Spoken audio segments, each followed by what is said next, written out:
사도행전 4장 13절부터 31절까지에 있는 말씀인데요. 제가 13절부터 22절 그리고 29절에서 31절을 봉독하도록 하겠습니다. 그들이 베드로와 요한이 담대하게 말함을 보고 그들을 본래 학문이 없는 범인으로 알았다가 이상히 여기며 또 전에 예수와 함께 있던 줄로 알고 또 병 나은 사람이 그들과 함께 서 있는 것을 보고 비난할 말이 없는지라 명하여 공회에서 나가라 하고 서로 의논하여 이르되 이 사람들을 어떻게 할까? 그들로 말미암아 유명한 표적 나타난 것이 예루살렘에 사는 모든 사람에게 알려졌으니 우리도 부인할 수 없는지라.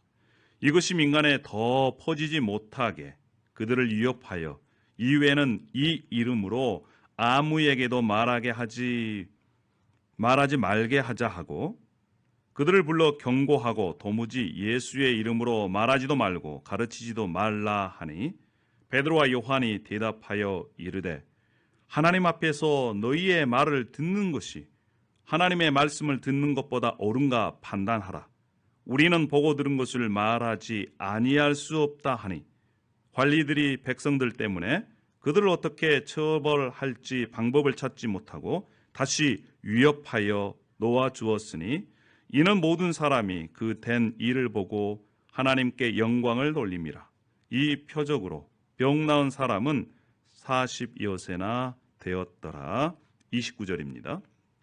주여 이제도 그들의 위협함을 굽어 보시옵고 또 종들로 하여금 담대히 하나님의 말씀을 전하게 하여 주시오며 손을 내밀어 병을 낫게 하시옵고 표적과 기사가 거룩한 종 예수의 이름으로 이루어지게 하옵소서 하더라.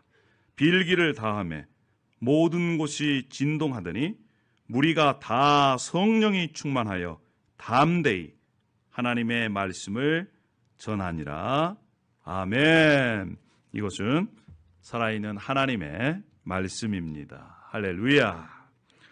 다시 한번 우리 서로 인사했으면 좋겠습니다. 좋은 날 잘 오셨습니다. 정말 좋은 날 잘 오셨습니다. 할렐루야. 네, 너무너무 좋은 날입니다. 여러분, 개인이나 사회, 국가 이러한 개인이나 단체의 공동체의 목표를 이루기 위해서는 표어나 구호가 있습니다. 우리 교회도 표, 구호가 있지요.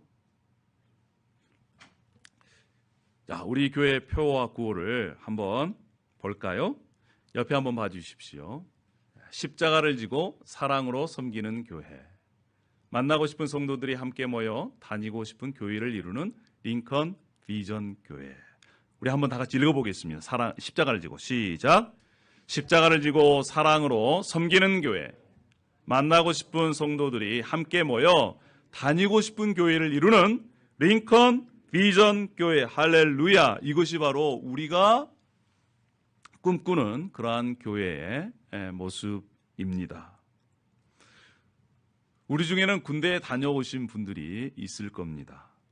군대에서는 마음을 하나로 모으기 위해서 격려할 때마다 구호를 외치곤 합니다. 충성, 단결, 사랑, 근면. 네, 과거에 폼이 좀 나오는지 모르겠습니다. 충성, 단결. 근데요, 이 쫄병들하고 거참들하고 또 장교들하고 격려하는 모습이 다릅니다. 쫄병들은 충성 이렇게 하고요. 그 다음에 이 장교들은 충성 이렇게 하지요. 왜 그렇습니까? 여러분, 군대는 특별히 충성을 요구합니다. 단결을 요구합니다. 이 격려와 구호에 이루고자 하는 그러한 목표가 있기 때문에 인사할 때마다 그러한 구호를 외치면서 인사를 하는 것이지요. 우리 그리스도인들도 마찬가지입니다. 우리 그리스도인 공동체에게 필요한 것이 무엇이겠습니까? 특별히 담대함입니다. 담대함. 18세기 유럽의 프로이센 제국의 프레데릭 대왕이라는 분이 있었습니다. 이분은 유럽의 정치사에 굉장히 유명한 그러한 분입니다. 근데 이분은요,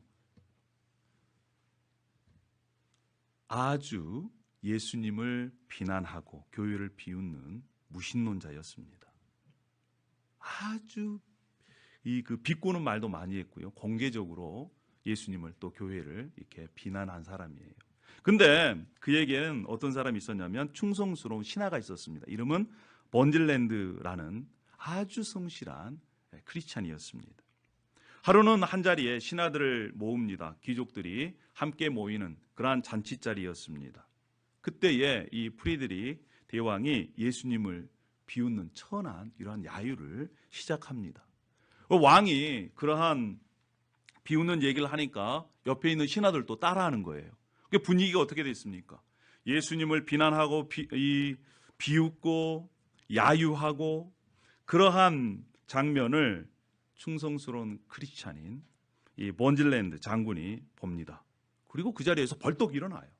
그러면서 왕 앞에 이렇게 대왕 앞에 다가가서 왕을 똑바로 쳐다보고 얘기합니다.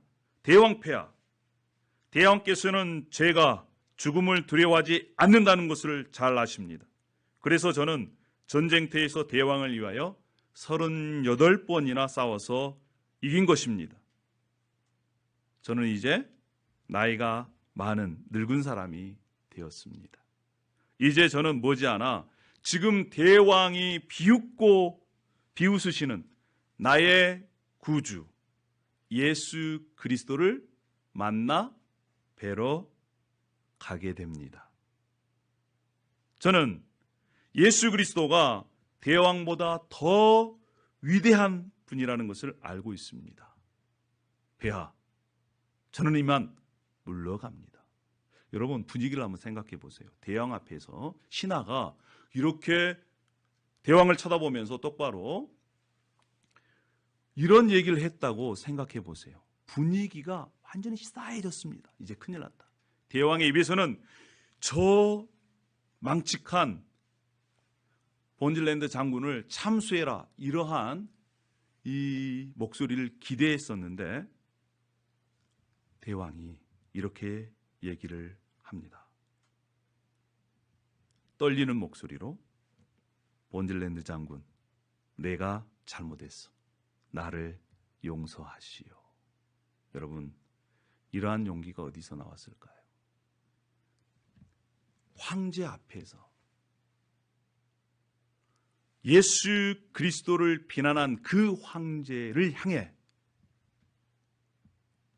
당신이 나의 주인이 아니고 나의 구주, 주인은 예수 그리스도다.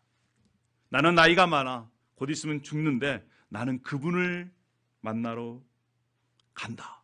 이렇게 선언할 수 있는 담대함이 어디서 나왔을까요? 사랑하는 여러분, 요즘 잠수 타는 그리스도인들이 많아졌습니다. 누가 그리스도인인지 잘 몰라요. 예전 같으면요, 주일날 이렇게 교회에 가고 또 식사 시간을 보면 누가 그리스도인인지 알 수 있어요. 왜요? 그리스도인들은 뭐 합니까? 기도합니다. 기도. 그런데 요즘 기도하는 그리스도인들을 많이 찾아보기가 어렵다는 거예요. 식사 시간에도. 그만큼 자신이 예수 그리스도를 믿는다라고 하는 표를 내기가 불편해진 그러한 세상이 된 것입니다. 저나 여러분이나 언젠가는 예수 그리스도를 이렇게 만나 뵈러 갈 날이 있을 겁니다. 여러분 그것을 꼭 기억하시고 우리가 믿는 믿음을 담대하게 용기 있게 지켜나갔으면 좋겠습니다. 할렐루야, 아멘입니다. 우리는 계속해서 요즘 사도행전의 말씀을 가지고 나누고 있습니다. 성령의 역사하심을 통해서, 성령을 통해서 초대교회가 탄생했습니다. 그리고 성령을 통해서 사도들이 예수 그리스도의 사역들을 이어가고 있습니다. 지난주에는 예수 그리스도 이름으로 걸으라 라고 하는 베드로와 요한 사도 그리스도가 예수 그리스도의 이름으로 기적을 행하는 그러한 장면을 나누었습니다. 우리가 사도행전을 읽어보면요, 중요한 단어 가운데 하나가 담대함입니다. 담대함. 감옥에 갇힐 위험이 있어도, 생명의 위협이 있어도 꿋꿋하게 담대함으로 신앙을 지켰던 신앙의 선배들의 모습이 기록되어 있는 것이지요. 담대함. 여러분, 우리가 이 세상을 살 때 정말 담대하게 살고 싶지 않으십니까? 특별히 그리스도를 믿는 신앙인으로 말입니다. 우리가 믿음으로 말미암아 정말 담대하게 살 수 있을까요? 오늘 저와 여러분이 세 가지 키워드를 함께 주목했으면 좋겠습니다. 세 가지. 우리가 어떻게 하면 믿는 그리스도인으로서 담대하게 살 수 있을 것인가? 첫 번째 키워드는 집중입니다. 따라하겠습니다. 집중! 예, 그렇게 따라하시면 집중이 잘 안 됩니다. 다시 한번. 집중! 예, 집중입니다. 집중. 우리가 예수 그리스도를 믿는 믿음으로 담대하게 살아가기 위해서는 집중해야 해요. 근데 무엇을 집중합니까? 예수 그리스도께 집중해야 합니다. 예수님께 집중하면 담대해진다는 거예요. 이 베드로와 요한이 성전에 기도하러 가는 길에 성전 문 앞에 있는 나면서 걷지 못하는 사람을 예수 그리스도의 이름으로, 능력으로 고쳐 주었습니다. 그가 치유함 받았죠? 이 고침을 받은 이 사람이 걷기도 하고 뛰기도 하고 하나님을 찬양했습니다. 그는 걸었네, 뛰었네, 찬양했네. 그는 걸었네, 뛰었네, 찬양했네. 곧 나사렛의 예수 이름으로 일어나 걸으라. 어릴 때 많이 불렀던 찬양입니다. 그 기적을 보고 많은 사람들이 몰려듭니다. 아니, 무슨 일이래? 그때 그 자리에서 베드로가 담대하게 예수님을 증거합니다. 당신들이 죽인 예수 그리스도, 십자가에서 죽은 예수 그리스도가 죽은 지 사흘 만에 부활하여 여러분들의 구원자와 주님이 되셨고 그분의 능력으로 이 사람이 고침을 받았습니다. 이렇게 선포합니다. 근데 그 선포함을 들은 유대교 지도자들이, 성전에 있는 제사장들이 싫어해요. 그들은 예수님을 알지 못했습니다. 또 예수님이 행하신 기적들, 예수님의 부활을 믿지 않고 있었습니다. 그래서 그 예수가 그리스도다, 구원자다라고 선포하는 베드로와 요한을 구금시켜버려요. 체포합니다. 그리고 감옥 속에 집어넣습니다. 그 다음 날이 됐습니다. 그때 유대 사회를 지배하고 있는 그러한 지도층들은 산헤드린 공회라고 하는, 지금으로 얘기하면 이 국회의원들의 모임에서 모든 것을 결정하고 집행합니다. 사도들이 거기에 불려가서 신문을 받아요. 근데 베드로가 또 성령 충만해가지고 담대함으로 그들 앞에서 또 예수님을 또 증거합니다. 예수 그리스도밖에 구원자가 없다. 하나님께서 예수 그리스도를 죽은 자 가운데서 살리셨다. 이렇게 또 얘기합니다. 그 얘기를 들은 이 산헤드린 공회 의원들은 놀랐어요. 왜 놀랐을까요? 사도행전 4장 13절에 보면 이렇게 말씀합니다. 그들이 베드로와 요한이 담대하게 말함을 보고 그들은 본래 학문 없는 범인으로 알았다. 학문 없는, 학문이 없다는 것은요, 자신들은 그때 당시에 엘리트 교육을 받았습니다. 최고의 대학을 요즘 같으면 나왔고, 그 다음에 구약을 평생 연구한 사람들이, 자신은 누구보다도 하나님에 대해서 알고 있다, 이렇게 생각하는 사람들입니다. 그런데 이 베드로와 요한은 갈릴리 어부 출신들이에요. 제대로 정규 교육도 받지 못했습니다. 논리적으로 베드로와 요한이 예수께서 구약에 예언한 그 메시아 구원자다 이렇게 논리적으로 증명한 거 보고 놀랐어요. 아니 어떻게 교육도 제대로 받지 못한 이들이 이렇게 얘기할 수 있을까?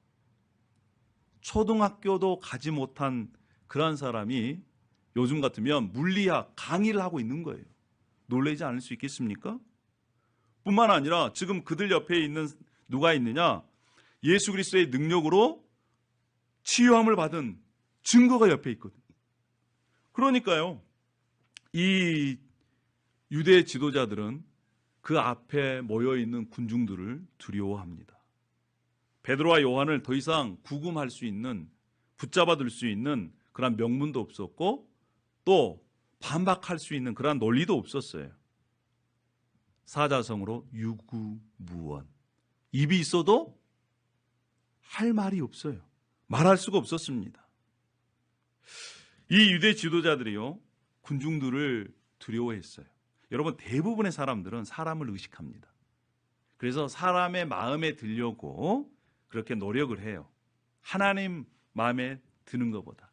그래서 하나님을 두려워하는 것보다 사람을 더 두려워합니다.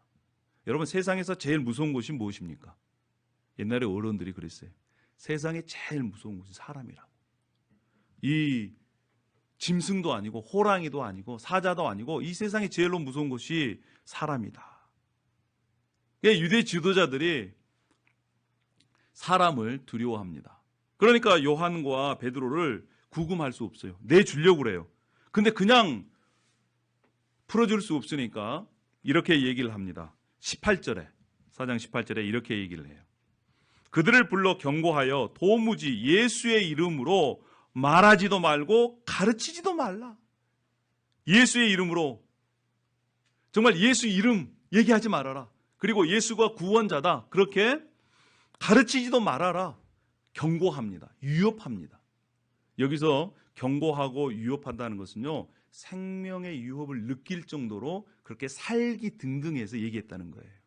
여러분, 그러한 이 위협을 받아보신 적 있으세요? 정말 나를 죽이려고 할 것 같은 그러한 유협들, 그러한 유협을 합니다. 그런데요, 사도들은 그러한 유협 앞에서 어떻게 대처했는지, 어떠한 반응을 보였는지 한번 보십시다. 19절 말씀이에요.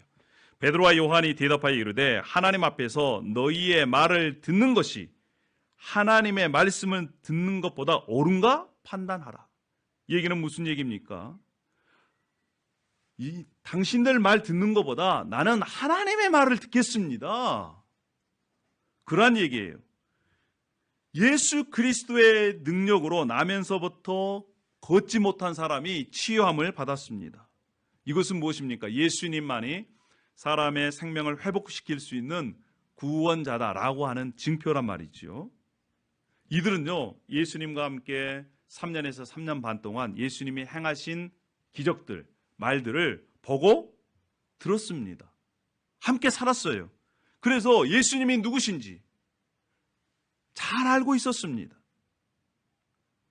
수도꼭지에 물을 틀면 뭐가 나옵니까? 물이 나와요. 마찬가지로 이들은 입을 벌릴 때 예수님으로 가득 차서 예수님의 얘기를 하지 않을 수 없습니다. 그래서 20절에 이렇게 얘기해요. 우리는 보고 들은 것을 말하지 아니할 수 없다.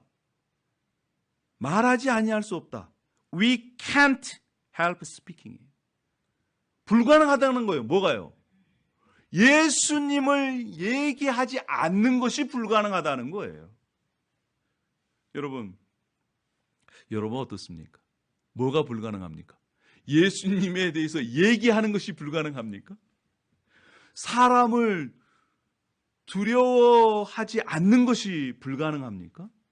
여러분, 이 베드로와 요한, 이 사도들은요, 예수님에 대해서 얘기하지 않는 것이 불가능하다.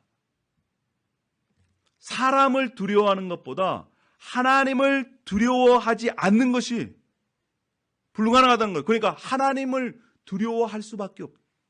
사람보다. 예수 그리스도에 대해서 얘기할 수밖에 없다. 이렇게 얘기합니다. 2000여 년 동안요, 종교, 정치, 문화 각 분야에서 예수 그리스도에 대해서 금지하고 전파를 막는, 그를 따르지 못하도록 하는 그러한 노력들이 지속되어 왔습니다. 그러나 성령 충만하여 담대한 우리 그리스도인으로 말미암아 신앙이 전수되어 지금 여기까지 온 것입니다. 우리는 스스로 이런 질문을 해야 합니다. 사람을 두려워할 것인가? 아니면 하나님을 두려워할 것인가? 여러분, 때로는요, 사람이 두렵습니다. 그 사람이 가지고 있는 권력 앞에서, 그 사람이 가지고 있는 돈 앞에서, 또 한국 사람들은 뭐 때문에 두려워요? 체면 때문에 두려워요. 체면 때문에.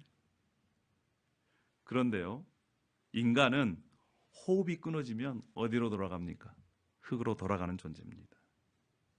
우리 하나님은요, 사람을 죽이기도 하시고 살리시기도 하시고 부하게도 하시고 가난하게 하시고 그러한 전능하신 하나님이십니다. 할렐루야. 이사야서 2장 22절에 이렇게 얘기합니다. 너희는 인생을 의지하지 말라. 여기서의 인생은 인간입니다. 너희는 사람을 의지하지 말라는 거예요. 그의 호흡은 코에 있나니 새말 가치가 어디 있느냐.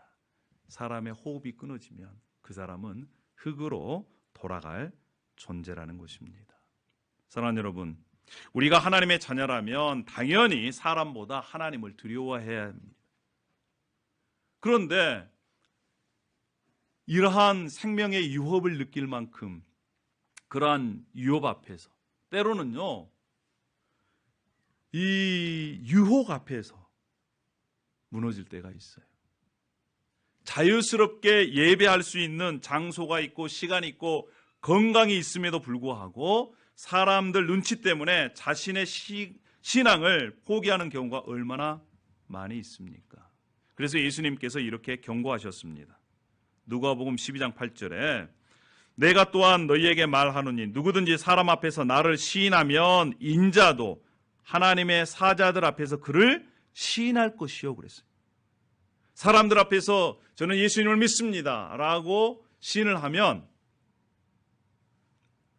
예수님도 하나님 앞에서, 천사들 앞에서, 또 다른 사람 앞에서 그래 너는 나를 믿는 신앙이 있냐 이렇게 시인해 주신다는 것입니다. 누구든지 예수를 하나님의 아들이라 시인하면 하나님이 그의 안에 거하시고 그도 하나님 안에 거하느니라. 할렐루야. 우리 가운데 예수 그리스도를 하나님의 아들 구원자다 이렇게 고백하시는 분들은 이미 하나님 안에 있는 것입니다. 여러분, 우리가 살다 보면 두려움이 있습니다. 사람 앞에서, 환경 앞에서, 또 장벽 앞에서 그러한 두려움이 생길 때마다 우리가 우리의 시선을 예수 그리스도께 집중하면 신기한 일이 벌어집니다. 어떤 일이요? 그 두려움이 사라져요. 어디에서든지 그 두려움을 쫓아내고 마음속에 확신을 줘요. 그래서 성경은 예수 그리스도를 기억하라는 거예요. 예수 그리스도를 생각하라는 것입니다. 그러면 하나님께서 담대함을 주신다고 약속하셨습니다. 할렐루야. 세상이 두려우십니까? 때로는 우리가 살다 보면 사람이 두려우세요? 그러면 우리의 눈을 예수님께 고정하여 예수 그리스도가 누구시며 그분이 우리를 위해 어떠한 일을 하시고 또 지금도 어떠한 일을 준비해 놓으시는지를 알면 우리는 우리의 삶 가운데 담대함을 가질 수가 있습니다. 그래서 우리가 예수님께 집중하기를 바랍니다. 예수님의 말씀에 집중했으면 좋겠습니다. 담대함이 생깁니다. 할렐루야. 두려울 때 주님의 얼굴 보라 그렇습니다. 괴로울 때도 두려울 때도 함께 주님의 얼굴을 보는 저와 여러분이 되기를 소망합니다. 할렐루야. 첫 번째 우리가 기억해야 할 단어가 뭡니까? 집중입니다. 집중. 자, 집중. 자, 두 번째 단어는 무엇일까요? 두 번째 단어는요, 집합입니다. 따라하겠습니다. 집합. 군대에 있을 때 이 집합 소리. 네, 집합하면 바로 모여야 돼요. 꿈을 걸릴 수가 없습니다. 여러분, 함께 모이면요 담대해져요. 희한하죠? 초대교회 우리 신앙의 선배들은 한마음 한뜻이 되어 모이기를 잘했어요.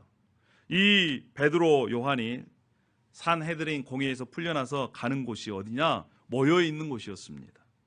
우리 신앙의 선배들, 초대교회 성도들은 성전에 모였습니다. 또 집에 모였어요. 그래서 함께 떡을 떼었습니다.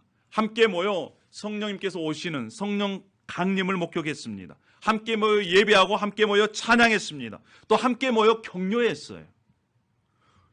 나쁜 일이든 좋은 일이든 함께 모이면 담대해집니다. 여러분, 특별히 청소년의 시기에 아이들은 좋은 친구를 만나야 돼요. 담배를 어디서 배웁니까? 주로 친구들한테 배웁니다. 술을 어디서 배워요?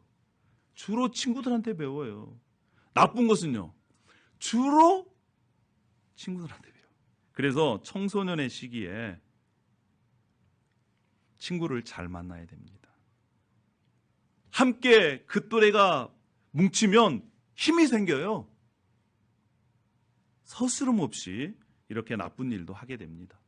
그리스도인들도 마찬가지예요. 모이면 담대해집니다. 희한하죠? 제가 단기 선교를요, 여러 번 갔습니다. 단기 선교를 가면 이제 인도나 캄보디아, 필리핀 이런 데 가면요, 우리 같은 팀들이 동네를 돌아다니면서 외쳐요. 예수 그리스도!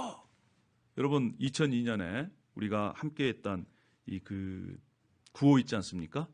딴딴딴딴딴 대한민국, 그 구호에 맞춰가지고 딴딴딴딴딴 예수 그리스도, 딴딴딴딴딴 예수 그리스도, 이렇게 그룹을 지어가지고 동네를 돌아다니면요, 1분도 안 돼서 아이들 수백 명이 따라옵니다.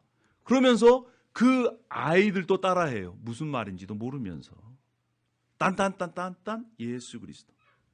여러분, 근데 같은 선교팀에 정말 부끄러워하는 자매가 있었어요. 앞에 나가서 자기 이름도 조차 얘기하기를 부끄러워합니다. 앞에 나가면 얼굴이 빨개지고요, 고개만 숙이고 있어요. 근데 그 자매가 단기 선교 가서 맨 앞장에 서가지고 딴딴딴딴딴 예수 그리스도 한번 해볼까요? 예수 그리스도 한번 해봅시다. 예, 이왕이면 자, 시작. 예수 그리스도, 예수 그리스도. 아니, 무리들 앞에서 그 자매가 딴딴딴딴딴 예수, 함께 참여했던 그 자매를 알고 있던 우리들이 깜짝 놀랐어요. 이야, 정말 저런 담대함이 어디서 생겼을까? 여러분, 함께 모이면 담대해집니다. 할렐루야. 용감해져요. 용감해져요. 우리 청소년들도 마찬가지입니다. 아이들 데리고 캄보디아 갔는데, 한국에 있을 때는요, 앞에 나와서 율동해라 그러면 고개 숙이고 몸을 비비고 또 사라져요. 어디 갔냐 그러면 화장실 갔대. 화장실을 30분씩 가면 어떡합니까? 그런 아이들이 그 캄보디아 가가지고 사람들 이렇게 수백 명씩 모아놓은 그 앞에서 워십 댄스도 하고, 또 이 캄보디아어로 한국말로 적어가지고 그 앞에서 막 그냥 예수님을 전하고. 이야, 모이면 담대해집니다. 할렐루야. 예수님께서 이렇게 말씀하셨어요. 마태복음 18장 20절에 두세 사람이 내 이름으로 모인 곳에는 나도 그들 중에 있느니라. 성경에는요, 계속적으로 말씀합니다. 모이기를 힘쓰라. 모이기를 힘쓰라. 모이기를 힘쓰라라고 말씀합니다. 히브리서의 말씀에 이런 말씀이 있습니다. 우리가 마음의 뿌림을 받아 악한 양심으로부터 벗어나고 몸은 맑은 물로 씻음을 받았으니 찬 마음과 온전한 마음으로 하나님께 나아가자. 함께 나아가자는 거예요. 찬 마음과 온전한 마음으로 함께 나아가자. 그러면서 히브리서 10장 24절에 서로 돌아보아 사랑과 선행을 격려하며 모이기를 피하는 어떤 사람들의 습관과 같이 하지 말고 오직 권하여 그날이 가까움을 볼수록 더욱 열심히 힘써 모이자. 이런 말씀입니다. 여러분, 이런 찬양이 있습니다. 우리 모일 때 주 성령 임하리. 우리 모일 때 주 성령 임하리. 우리 모일 때 주 이름 높이리. 우리 마음 모아 주를 경배할 때 주님 축복하시리. 주님 축복하시리. 우리 모일 때 성령 임하리. 할렐루야. 우리 모일 때 주님께서 우리와 함께 하시고 우리에게 주님의 복을 내려 주실 줄 믿습니다. 아멘입니다. 아멘입니다. 여러분, 우리가 함께 모일 때, 함께 모이고 한 마음으로 한 뜻으로 한 방향으로 갈 때 담대해지고 끝까지 승리할 수가 있는 것입니다. 만나고 싶은 성도들이 함께 모여 다니고 싶은 교회를 이루는 우리 교회, 그러려면 함께 모여서 우리가 만나고 싶은 성도가 계속적으로 돼야 됩니다. 그러면 다니고 싶은 교회를 이룰 수가 있습니다. 여러분, 지금은요, 이제는 모일 때입니다. 그동안은 코비드 때문에 핑계가 있었어요. 그래서 코비드 얘기하면 안 나타나도 용서가 되었습니다. 그런데 이제는 핑계거리가 사라졌어요. 우리 모두 다 백신도 맞고 또 확진자들도 줄어들고 있습니다. 일상생활로 돌아가고 있어요. 하나님께서 언젠가는 우리의 삶을 평가하실 것입니다. 너 그때 뭐 했냐? 그럴 때 우리가 어떻게 하나님께 답할 수 있겠습니까? 우리가 함께 인펄슨으로 모이든지 아니면 온라인으로 모이든지 모여서 서로 지체가 되어 연결되는, 그래서 성전이 되어가는 저와 여러분이 되길 원합니다. 할렐루야. 두 번째 키워드는 뭡니까? 집합입니다. 집합. 따라하겠습니다. 집합. 집합. 그렇습니다. 마지막 세 번째 키워드는 뭐겠습니까? 들이 집으로 시작해서 집요한 기도입니다. 세 번째 키워드는 기도. 그 중에 집요한 기도입니다. 여러분, 집요한 기도로 성령 충만하면 담대해집니다. 기도는요, 우리가 담대하게 생활할 수 있는 것과 밀접하게 연결되어 있습니다. 초대교회 성도들이 모여서 뭐 했겠습니까? 하나님을 찬양하고 기도했습니다. 모일 때 그 사람들이 무엇을 하느냐, 그걸 보면요, 그 모임의 성격을 알 수가 있어요. 술을 좋아하는 사람들이 모이면 뭐 하겠습니까? 예, 술 마십니다. 도박을 좋아하는 사람들이 모이면 뭐 하겠어요? 도박하는 거예요. 하나님의 자녀들이 모이면 뭐 하겠습니까? 하나님을 예배하고 찬양하는 것입니다. 할렐루야. 그들이 그러면 어떻게 기도했을까요? 무엇을 기도했을까요? 우리 24절 말씀을 함께 보도록 하겠습니다. 24절.